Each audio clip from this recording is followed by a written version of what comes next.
All right, guys, what's up? Today we're going to dive a little bit deeper into lesson 5, okay? And it's about domain and range, okay? Now, the the base the basic definition for domain is your x values, and for range it is your y values. But to be more specific, okay, the domain is all values of x that have a y value, okay? And the range is all values of y that have a x value, okay? All right, looking at part 1, okay, it asks us to find the domain, okay? Now remember, the domain is our x values, okay?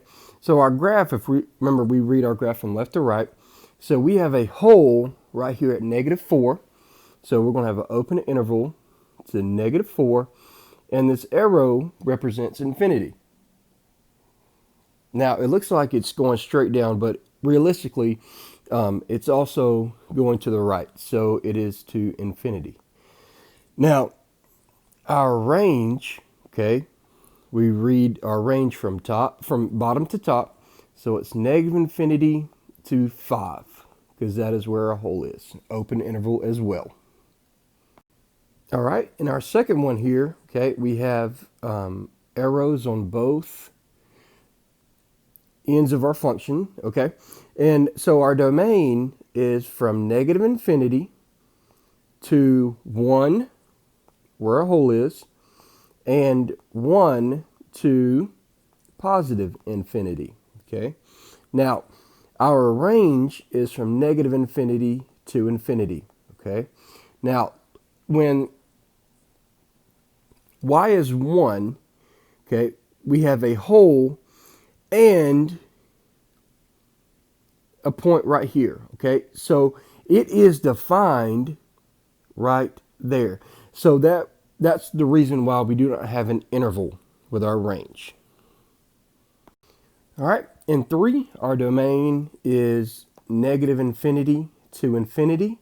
All right, remember, here we have 2 holes, but our function is defined when x is 1 because of this point here. All right, this is what we call a jump discontinuity. All right, so our function is defined when x is 1.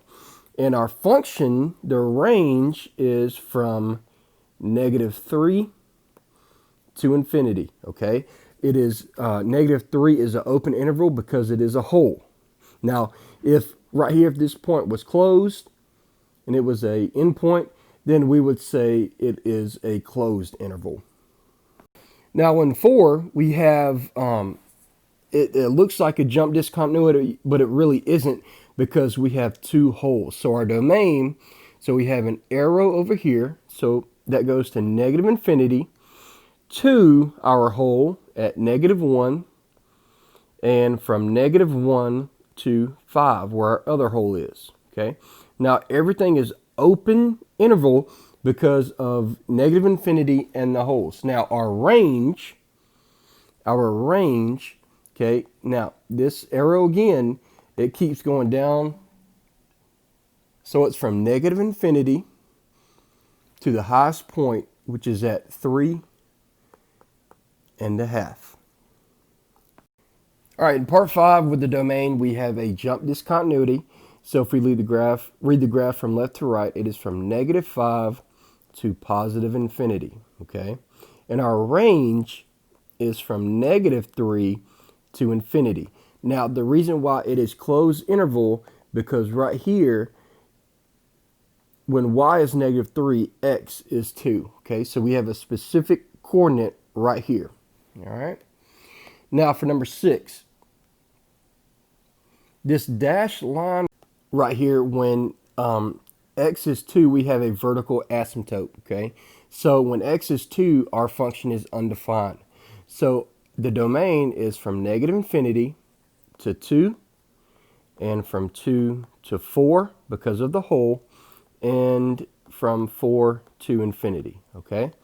And then our range is, okay, we have arrows here and an arrow here, so it's from negative infinity to infinity. All right, so we're going to graph some constant functions. So we have our x and y coordinate, okay? And now let's call c, c being positive, so we'll call this c. So when I graph this function, all right, that is what it's going to look like, okay? A horizontal line. So our domain is negative infinity to infinity. And when our function is ax plus b, well, that is a linear function. Okay, so we have our x and y coordinate. Hang on, that's not straight. We have our x and y coordinates.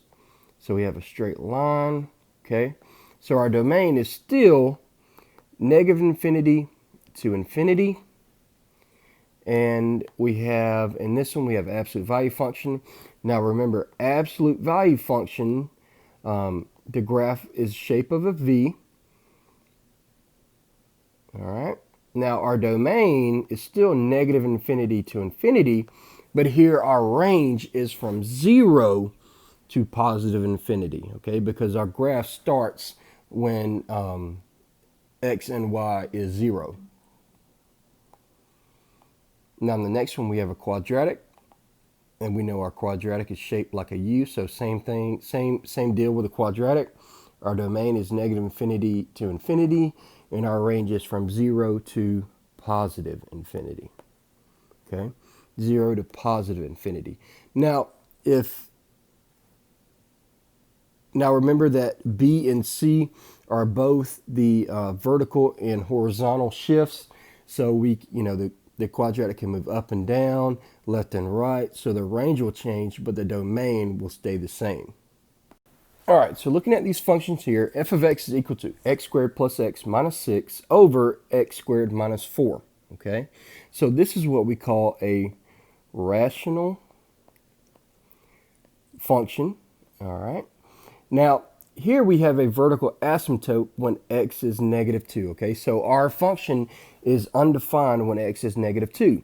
So our interval with the domain is from negative infinity to negative 2, and from negative 2 to positive 2 because of this hole right here, and from 2 to infinity, all right? So whenever we have a vertical asymptote, it is undefined at that x value. Now, here we have a square root function, okay? Now, our function cannot be negative, so the highest x value we can have right here is 5, because when x is 6, we have the square root of negative 1, which is an imaginary number. So our domain is from negative infinity to 5. Now 5 is a closed interval because we have an endpoint right here, all right? And then lastly, we have a cube root function. And there's no restrictions with the cube root functions, only if we have a radical under the square root. Here we do not, so our domain is from negative infinity to positive infinity, okay? So when dealing with rational functions, to determine whether or not we have a vertical asymptote or a hole, okay, we have to set the denominator equal to 0. So we have x squared minus 4 equals 0. Add 4 to both sides. We have x squared equal to 4. Take the square root. X is positive or negative 2. Okay. So I know that when x is positive or negative 2, that our function is going to be undefined when x is those values. All right. So here it asks us, what is our function when x is negative 2? Well, let's see. We have negative 2 squared plus negative 2 plus 6 all over negative 2 squared minus 4, okay? So when we simplify this down, we get negative 4 over 0, all right? And that is undefined, okay? It is undefined because we cannot divide negative 4 to 0, all right? Now, when x is negative 1, we have negative 1 squared plus negative 1 plus 6 all over negative 1 squared minus 4, okay? we simplify that down, we get negative 6 divided by negative 3, and we get positive 2. Now, it asks us, what conclusions can you make about the domain of the function based on these two computations, okay? So x is equal to negative 2 is not in the domain because there is no y value, all right? And then when x is negative 1, y is positive 2, all right? So negative 1 is defined, and our y value is positive 2. All right, so g of x, we have a square root function, okay? Now remember, our square root function always has to be positive. So whatever's under the square root has to become positive. So we have a restriction, so 5 minus x has to be either greater than or equal to 0. All right, so we can subtract 5 from both sides. So we have negative x is greater than or equal to negative 5. We divide both sides by negative 1. And when we divide both sides by negative 1, our sign changes. So now it becomes less than or equal to positive 5. All right, so let's see what happens. So when x is negative 4, we have the square root of 5 minus negative 4. 5 minus negative 4 is positive 9, and the square root of 9 is 3. All right, so our function is defined here when x is negative 4 and y is 3. Okay, when x is 9, we have 5 minus 9, which is negative 4. Now remember, whenever we take the square root of a negative number, we get an imaginary number. So our function here is undefined when x is equal to 9. Okay, we cannot take the square root of a negative number and graph an imaginary number. Okay, it just doesn't work. So we can conclude that when x is negative 4, y is 3, and when x is 9, y is undefined. All right, y is undefined. All right, so lastly, we have a cube root function. Now, cube root functions do not have any restrictions unless we have a radical. In this case, we do not. All right, so we'll be able to determine what if these functions are defined or not. Okay, so we have the cube root of negative 11 plus 3. Okay, so negative 11 plus 3 is negative 8, and the cube root of negative 8 is negative 2. Okay, now cube root and square roots are a little different because we can actually take a cube root of a negative number, whereas square root we cannot take the square root of a negative number. Okay, now here we have x being positive 5, so we have the cube root of 5 plus 3. 5 plus 3 is 8, so the cube root of 8 is positive 2. Okay, so we can conclude when x is negative 11, y is 5, or y is negative 2, and when x is 5, y is positive 2. All right, so here we have a rational function. It says based on your observations of f of x in the table on page 46, what conclusions can you make about how to determine the domain of a rational function? Okay, so the domain of a rational function is negative infinity to positive infinity, except for any x value that makes the denominator equal to 0. All right, so I'm just going to do one example, and then you guys could do another one, just some extra practice. Okay, so I'm going to set the denominator equal to 0. So I have x minus 3 times x minus 1 set equal to 0. So when we solve, we have x being 3 and x being 1. Now, remember, it says that rational functions is negative infinity to positive infinity, except for any x values that makes the denominator equal to 0. Okay, so here, x cannot be 3 and x cannot be 1. All right, so our domain interval, we're going to have an intersection at these two x values. So our domain is from positive infinity or negative infinity to 1, and 1 to 3, and 3 to positive infinity. Okay, now we have intersections here because x cannot be these two values. Now for square root functions, okay, the domain of a square root function will be the interval of values that make the radical positive. Okay, so basically greater than or equal to 0. All right, so looking at this example here, we have f of x is equal to the square root of x plus 3. Okay, so we have to take what's under the square root and make it greater than or equal to 0 and then solve. Okay, so x has to be greater than or equal to negative 3. So when we are determining the domain, our x value starts at negative 3 and ends at 0. Okay, now x cannot be negative 4 because negative 4 plus 3 is negative 1, and we cannot take the square root of a negative number because it is imaginary. All right, now number 2, number 3 on this, you'll do the same thing, and just pay attention to the signs. Remember, whenever you divide by a negative number, your signs will switch. All right, the last section, cube roots. Okay, the domain of cube roots will always be negative infinity to positive infinity unless the radical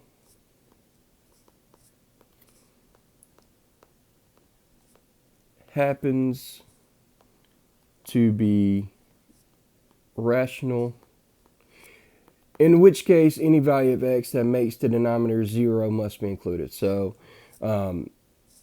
any value of x that makes the denominator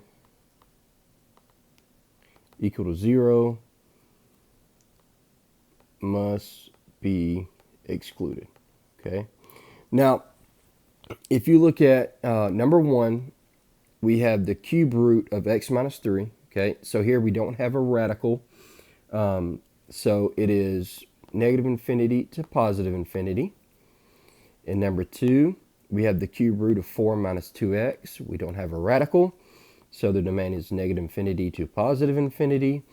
In the third one, okay, in the third one, we do have a radical. So we have to take the denominator, equal it to 0, so 2x plus 1 equal to 0, and then solve for x. So subtract 1 from both sides, and then divide by 2. So x is negative 1/2, okay? So we will have an intersection when x is negative 1/2. So our domain is from negative infinity to negative 1/2, and negative 1/2 to positive infinity, okay? Now what you could do is you can check to see if it's undefined at negative 1/2 by just substituting negative 1/2 in for your x values, okay? Now, the other examples you're more than welcome to do. It's the same concept as what I just did, and your homework is very, very similar to all of these examples. Okay, so if you have any trouble, just go back, look at the examples, go through it, and just work them out. All right. And if you have any questions, you're always welcome to come by and see me, email me, whatever you want. All right. Y'all have a good one.